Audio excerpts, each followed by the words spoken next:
For me to explain it, I will have... Hello guys, welcome back to my YouTube channel. My name is Sam and today we'll be talking about listening skills. Now, we all know what listening skills is, but you might be asking me, why are listening skills so important? Well, we spend 45% of our everyday lives listening, 30% speaking, 10% reading, and only 9% writing. Listening skill is important because it's something that we always use. Unfortunately, not many teachers concentrate on the listening skills. In fact, more emphasis is placed on the other skills even though they are used less. This is also extremely important in the climate which I'm in now, which is the Malaysian climate. English is a second language to us and we are already having a lot of problems even with the other skills. And listening being a skill that is usually ignored or not really concentrated on by the teachers, I believe that it's extremely important that I make this video to promote listening skills. Now, in general, when it comes to listening, a lot of the times the reason why we can't listen well is because of a lot of disturbances or a lack of knowledge. For example, the speaker is talking too quickly, that's a disturbance. There is a lot of background noise, again another disturbance. Then the learner itself have a limited vocabulary, that's the lack of knowledge. Or a lack of understanding of the background of the topic, again a lack of knowledge.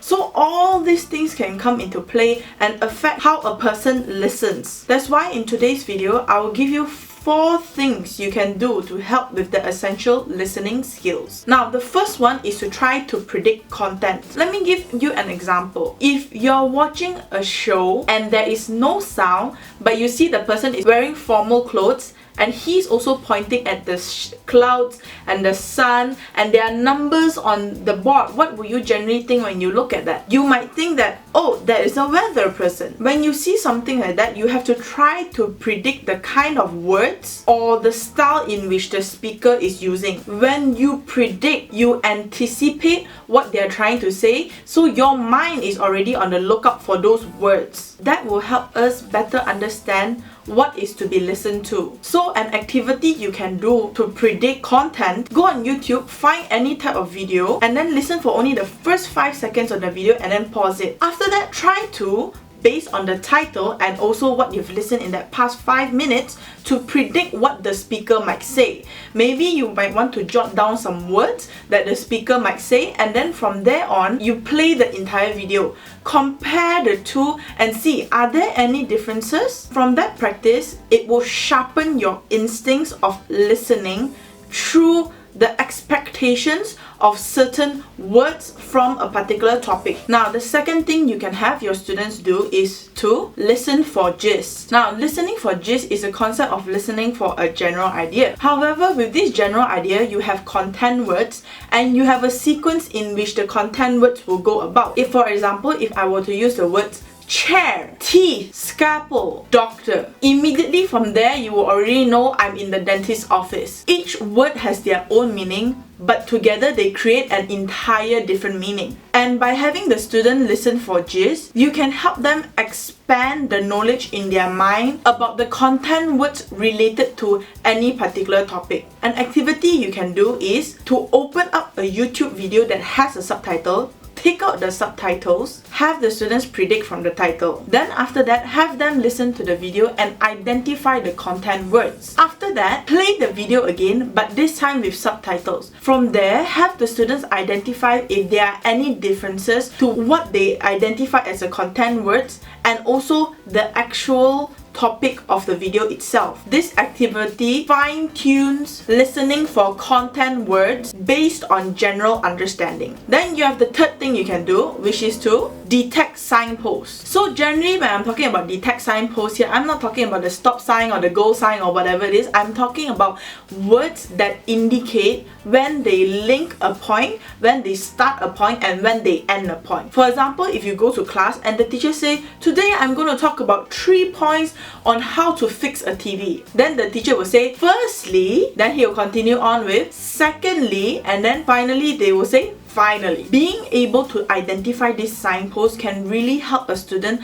identify when a point starts so they pay attention to it. Or if in the cases that they missed a particular point, at least they can catch the next one because they have identified this signpost. An activity the teacher can do with the student is for you guys to have your students listen to any online clip and just write down the signpost that they have heard.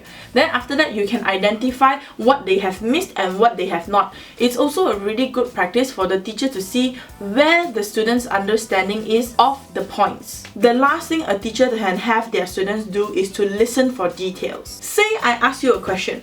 How old are you? In general, we would already have the idea in our head that we will be thinking about the word old, or we will be thinking of a particular year. Or say for example, we are trying to find out what the person wants or what the passage wants, we will be expecting words like how old are you, when were you born. So these are very specific content words and details to what is actually being spoken. By listening for details, it can help the students in the future identify details and main points of a spoken passage. It is very easy for this type of activities. It can even be done as homework. A teacher can give the student the task to actually listen to any type of news program or sports program and list down the particular details. For example, any incidents that has happened or which team scored how many marks. From then on, the students' listening skills will continue to sharpen and improve. Well guys, that's basically for listening. I think that in general, listening is a skill that is not really appreciated or not really focused on. So I decided to make a video on this and basically try to give some small tips that I think would really help teachers to teach their students how to listen better. Okay guys, the next section will be the links for this particular video. Hey guys, these are the links for this week. Now, the first one is active listening in the classroom, an important motivational strategy. Now, in this article, it talks about a few things. First of all, what the technique of active listening can do for the classroom and what type of poor listening habits it can help overcome, and how do you use active listening in the classroom, and also in terms of feedback, how the teacher is supposed to give feedback that send appropriate verbal and non-verbal signal. This article is really interesting. It will really help with having active listening in the classroom. Now, the second one is 10 teaching strategies to help students listen. This is basically an extension of my video and it gives extra set of teaching strategies that can help students improve their active listening in class. Now, the last link is a framework for planning a listening skills lesson. Now, planning a listening skills lesson is a bit different from planning lessons with other skills because this is really something that teachers don't do too often, or especially in Malaysia. So this will help any teachers to plan a listening skills lesson effectively and in a structured way. And that's all the links for today, guys. Okay guys, thank you for watching this video. I hope you have a wonderful day. Please subscribe. Bye.